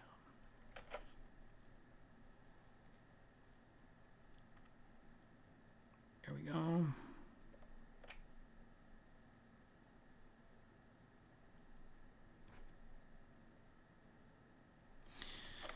And now we have that shape just from what we had before. So I can soon, very soon here, delete that one part that we don't need. And there's this weird gap over here, but I'll fix it with QMesh in a minute. Okay, so that's all good. Let's go ahead and delete that part that we didn't need, which is this part right here. Really doesn't want to go. Is it doing anything else? No. Okay. All right, so now that with this part, I just want to close this gap between the two, and I think I can do it with QMesh. Let's see if I can. QMesh, single poly. Oh, yep, that did it. Got the same poly group here, and we are good. Some very funky geometry over here, but again, I don't really need the inside parts. Soon I'm just going to use the outside parts to have this. Okay, so now we're good. There's this weird piece on its own that came out of somewhere. I don't know what that is, so that's gone too.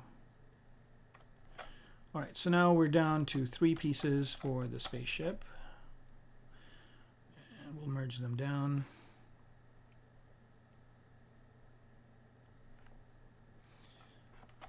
Okay, so let's see here.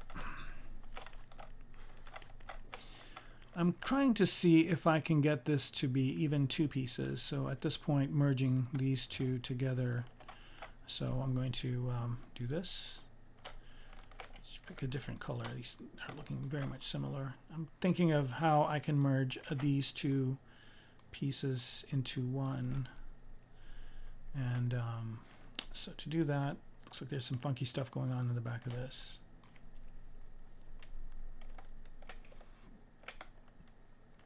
And again, some of you might be wondering why this is taking so long.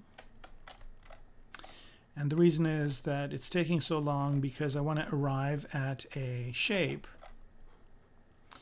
that I'm good with for the rest of the entire project. And I don't want to be like doing details and working on secondary forms and let's see here, what happened? My mic moved. Okay.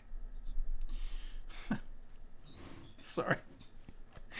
What I'm trying to do here is, you know, getting to a shape that I really like is very important, because otherwise I'm going to be doing a lot more work later on, and none of it is going to really help if I get a design that doesn't work for me. All right, so this is all looking good. And at some point I might either retopo this, so I might just shoot it out into Maya or Blender and retopo it there, or I might retopo. Yeah, I probably won't retopo it in ZBrush. I could do a like I did last time. I could also do a ZRemesher after doing a Dynamesh on it. But for now, I think I'm looking good with this shape. All right, so this is perfect for what I want. I'm going to do a quick render without polyframe. Yep, that's looking okay. I'm really digging that silhouette. And I'm already thinking of some ideas of where this is going to be in a composition. So cool.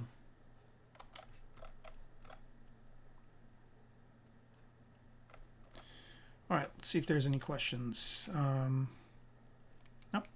Guess you guys are just watching along and following. All right, so now we have, this is kind of getting more and more to the final look. And I'm trying to see if these, I want them to, again, let's get the silhouette.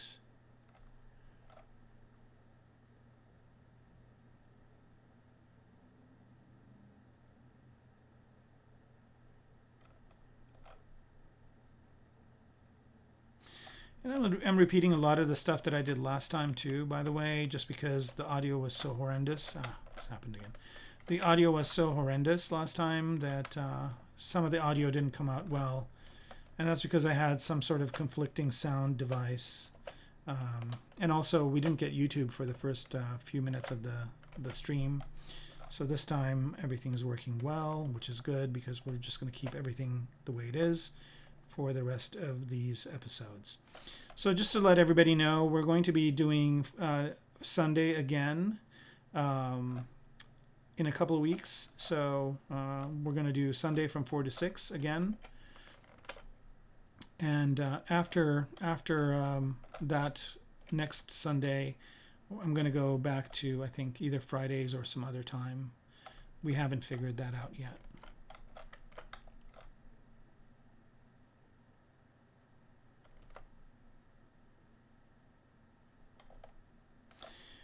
Okay, cool. And now let's start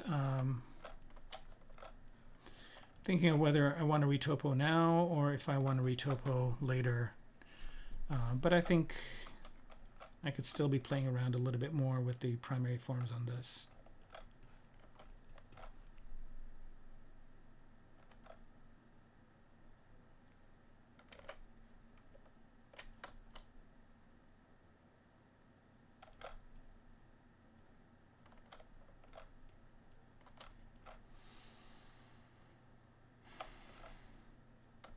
So looking at size, I mean, this is going to be an outlet where spaceships are going to come out of, right?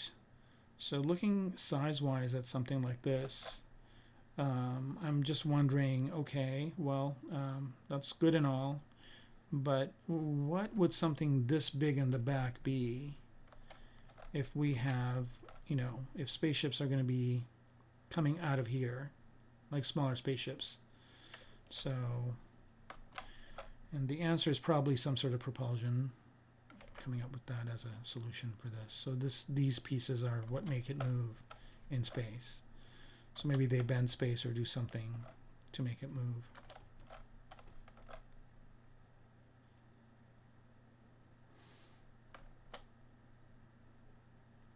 The interesting thing about the Expanse is that they basically are in the future, but they're using a lot of technologies that are from current technologies. So they're using a lot of things that are available today. So they don't have light speed travel. Like, I don't know how they're getting through all those distances in that time. They still have rocket boosters in the back of the spaceships, so that was an interesting kind of thing to think about. Star Trek has their own way of doing their propulsion, which is antimatter, which is kind of an interesting concept too. So a lot of different space shows have different types of things that they come up with. And of course, probably none of them are going to be the case, and there's going to be something new that we haven't even thought of yet. All right, I am liking this a lot, and let's see, we are almost done. Anybody have any questions? Last questions, you have about 15 more minutes to ask. Just kind of giving you that window.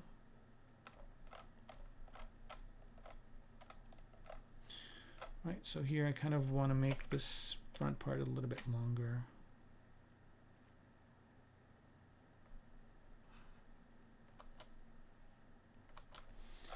I like the silhouette of it from the side. It kind of looks like a cobra head or something like that, which I really think is cool.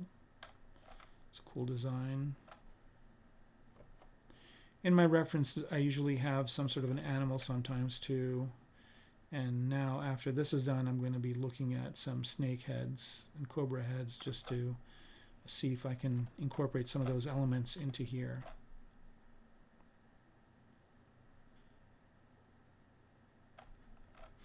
And you can see very subtle changes make a big difference in how something looks. So again, I'm looking at the silhouette, always looking at the silhouette.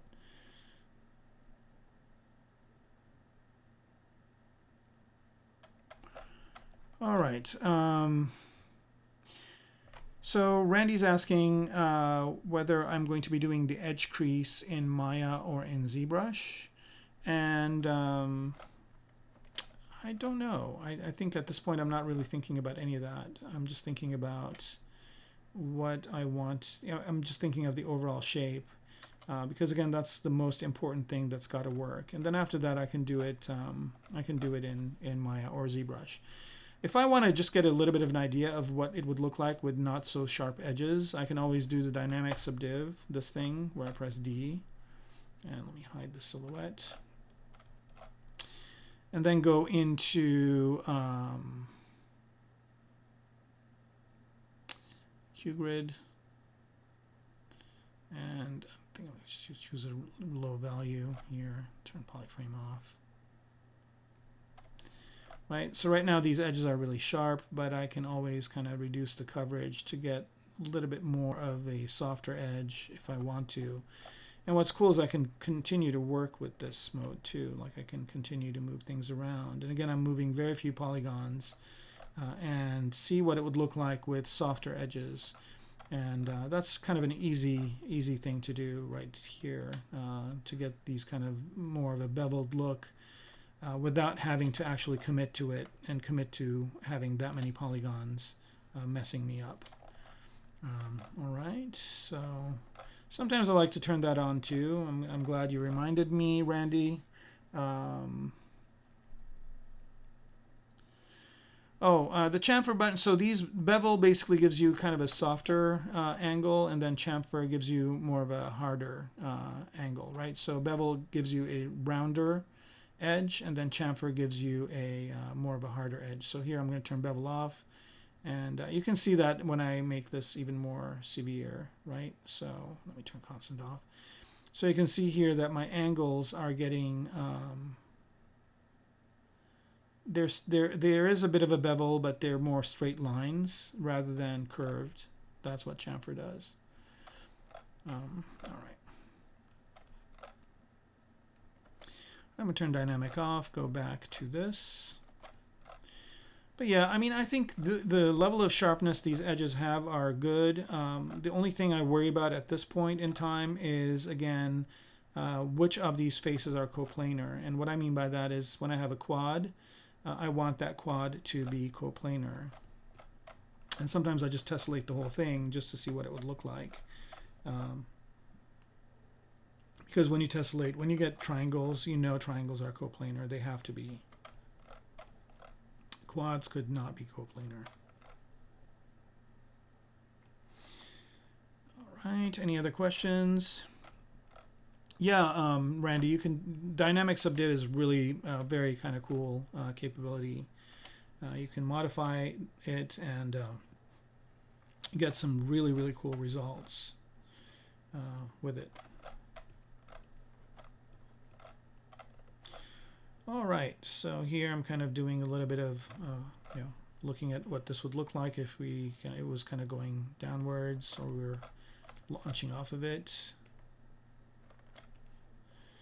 Yep, it definitely looks like it's a spaceship or some sort of a jet fighter or something like that. So I'm liking that look. All right, so at this point, I think I'm going to lock the concept of this, and I'm going to say this is going to be the general shape, and then we're going to go ahead and start doing more detailed work. And so now I got to figure about how this is constructed and where, if there's any windows, where they would be, and start thinking of the human factors that this thing would have. So that would be the next step, and that's what I'll be focusing on next week. So the next, not next week, but the next stream that I do, I will be working more on the secondary shapes and trying to flush this out more in the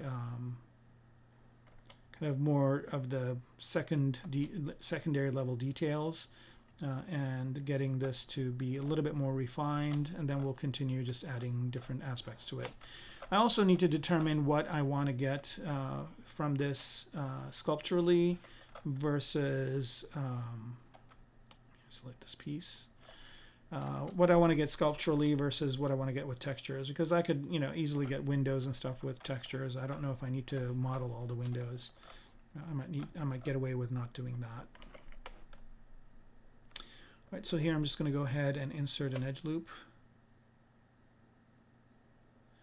this way, which seems to be starting but not ending. Why is this not working? Yeah, there's still some funky stuff going on. By the way, this thing is really good. Check mesh. Yeah, fix mesh. Yeah, no, the mesh is good. But I think maybe it's getting confused with the... yeah, it's not wanting to add an edge loop here, and I don't see why not. Maybe there's some weird stray vertex somewhere or something like that. So I will check the geometry in some other app and figure out what's going on. I guess I can always force it by using slice. Always force a edge loop this way. Right, and that basically gives me that edge loop. But I don't have it on the other side because slice is not symmetrical. Yeah, but if the edge loop is going this way, why can't I add? Let me see something here.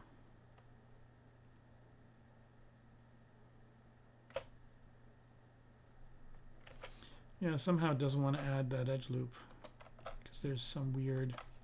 see here, let me go to dynamic subdiv on this.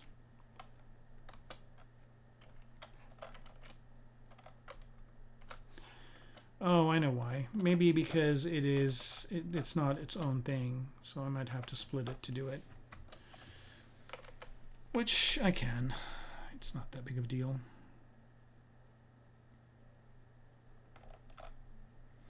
And let's see if I can add it now. Yep, that was the problem. All right, so now I've got one other edge loop I can play with over here. And turn transparency off. And now I can get a little bit more definition to the shape.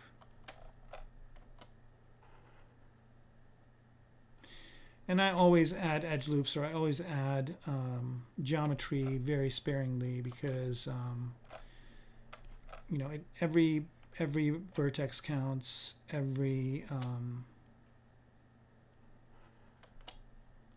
vertex makes a difference, and the more vertices you add, like just that one edge loop added a bunch of different vertices, and you want to be very sparing with that because the more vertices you have, the more things you got to worry about.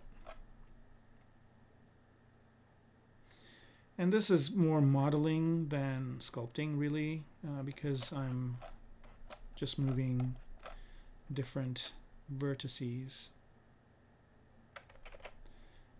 and not, you know, doing kind of the traditional sculpting type of moves, which we will do later on, but not yet. All right. Randy Dice was asking how I solved that issue with the edge loop. The way I solved it, the reason why it wasn't happening is because these three pieces were merged. So here, let me merge them again. Right, so these pieces are merged now. And if I go to add an edge loop, it's going to be confused because it's not going to be able to add them to these other pieces. So the way I fixed it is I just split them to different parts, like so. And then that basically allowed me to add that edge loop. Hopefully that answers that question. And we can move on to another thing here. I'm going to add one more edge loop, and this one time it's going to go be this way. And maybe one here. Okay, so again, very sparingly adding those edge loops. Adding an edge loop is introducing a polygroup, but I'm just regrouping everything over.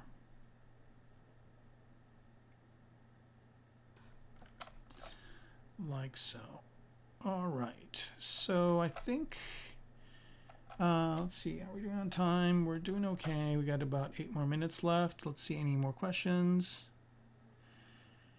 Yeah, merge does not connect them. That's right. So if I use merge here, Randy was asking if merge connects the pieces. No, I'm not connecting them at all. They're still separate pieces.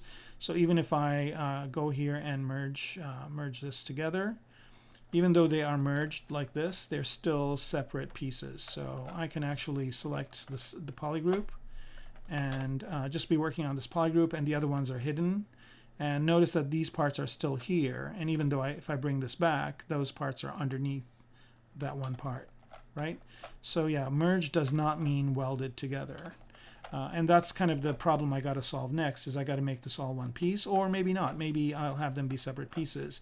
These two, I'll probably, the blue and the pink, I will definitely connect together, and I'll have that done.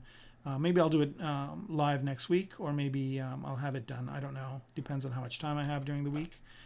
So yeah, these two I want to connect together. This one I want to keep separate because, as I mentioned earlier, I want to have the option of having this maybe separate from the other piece, from this propulsion piece, to be its own kind of thing. So maybe connect this bottom part to this. So have a front part and a back part that are detachable. And maybe, you know, when this is in space, if it needs a new fuel pod or one of these guys, maybe just detaches and adds, connects to a new one. So I don't know. A lot of story aspects I can play with here.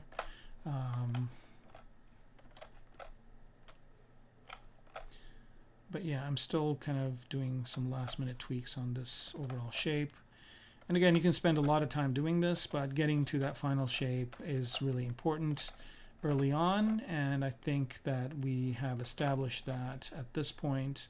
So I'm going to, at this point, call this thing primary forms done, declare that, and then start, you know, thinking about a little bit about the technicalities of connecting certain things together, and then doing a little bit of the detail sculpting. All right, so last questions before we go. I think we are at a good point now, and unless there are some more questions, I'm going to go ahead and call this one done. Looks like we've got about 5 more minutes here, so I guess I could spend that time looking at my reference.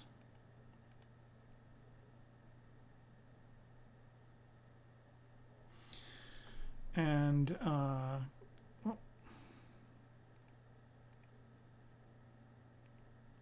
let's maximize this window. Nope. Complete other side of what I wanted to do. It's a little bit hard to do a single click with a tablet. So window, maximize. Where did you maximize it? All right, maybe I won't max my way. I'll just kind of keep it at that stage. And so let's look at some elements here on the Sulaco that we can use. I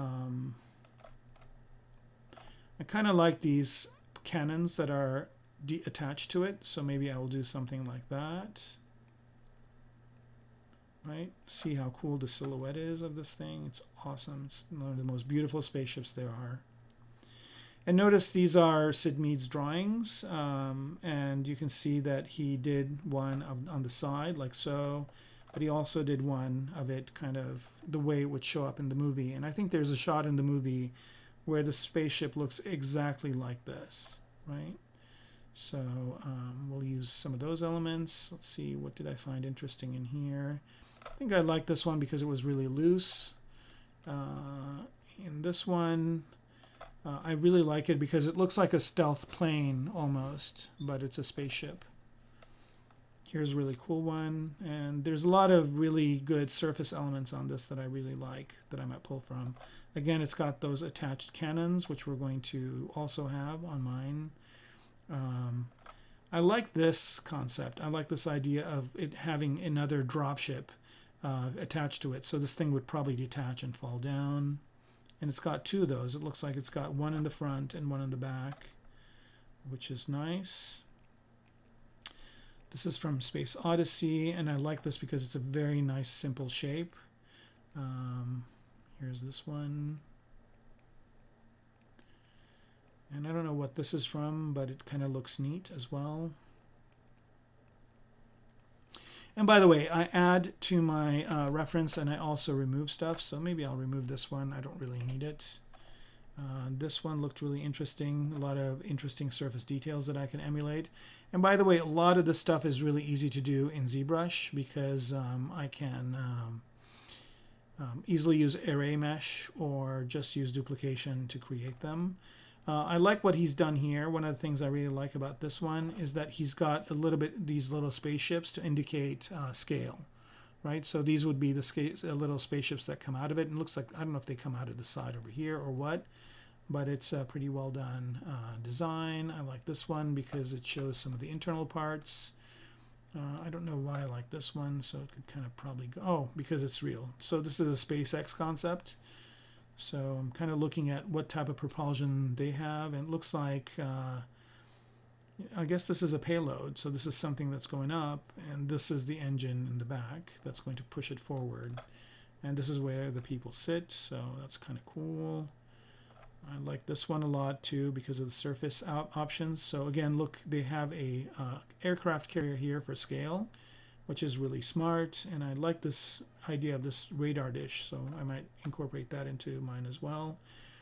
This is a beautiful piece right here. I love the way the spaceship looks. Love it, love it, love it. Here's another angle of the same thing. And then I also really like the way the spaceship looks too. So some really great stuff that they did in EVE Online. I don't know if these are actually in the game. I've never played it. But yeah, it's always good to look at these and get some ideas for design elements that I like and include them in my design. So these are all from Homeworld, I think. Most of them are, at least. And I really like this one compositionally. I think this really kind of wins compositionally. So yeah, so I'll be incorporating some of these elements into the detail next time. So next time we'll be working more on secondary shapes and getting those things worked out. And with that, I bid all of you a good night, good morning, good whatever time you have. Randy, you're asking when the next stream is scheduled. That's a good thing to end it on. So what I would do if I were you is just go to ZBrush Live. I think it's just ZBrushLive.com. So when you type ZBrush Live, it comes up with Live Boolean as the option. So there it is. And if you go to ZBrush Live, there is a calendar, and it shows everything in the calendar. So actually, I think there's also, if you just go to home, I think it lists all the different people. No, these are the latest ones. I I think we're kind of seeing it here at live as well. But a really quick way just to find out is if you just go to presenters here. Oh, there's a calendar here too. Let's go to that calendar. Okay, so here it looks like that's today. And so the next one is on the 17th, right? So here's me on the 17th. So we're going to do the 3rd and the 17th. And I don't know if I'll do the 31st or if I will go to the Friday. I'll go to the 5th of June for the next one. But I know the next one for sure is going to be on May 17th, okay? And also another thing to note is that if you want to see my previous, if you like what you see here, if you go to presenters, so every season I do one project. I don't do a different project every week or every session. I'd stick to one and finish it. So if you go to my streams here, I've done 2 seasons so far. One of them has been a spinner. So there are those ones. So the spinner is about 11 episodes, I think. And then before that, I did a robot. So you can watch that too, which was this robot that we did. So yeah, you can find me here. And I think at some point it also says when I'm presenting next or not. I don't know. You go to the front page here. No, I guess it would be nice to see when the next one would be. Oh no, here it is. Yeah, April 19th. I guess, I don't know if it says it here, but it would be nice. I'll talk to the Pixologic folks to see if I can get that done. All right. Cool, Randy and everybody else. Anybody last questions before we go? I have one more recommendation for you guys, and that is to make sure that you are watching the Pixologic live streams. Here, let me just go to Pixologic's channel on YouTube. And just mention that there are some new things happening there that are really cool. One of them is that there's this Masters series, and every other week or every week, I don't know, they have a really kind of a ZBrush master or somebody who's been in the industry for a long time present. So Gio Nakpil did one, which was really good. I always learn something new from Gio. And then I didn't really watch this one. I'm sorry, didn't have the time yet, but I will. And then also this one was really good as well. But in addition to that, all 3 of kind of some of the really cool folks at Pixologic are doing more streams. So Paul, Gabri, and also Joseph Drust and Solomon are doing their streams more frequently too. And there's a lot of gold in those streams as well. And I try to watch as much of that as I can. I always pick up 1 or 2 different things in here. So I highly recommend you guys at least follow Paul's stuff. Or if you're starting new, I think Joseph is kind of starting everything from scratch. So if you're new, I would watch Joseph's and Solomon's presentations, and then Paul's as well. All right, so with that, have a great rest of the day, night, and we will see you again soon. Bye-bye.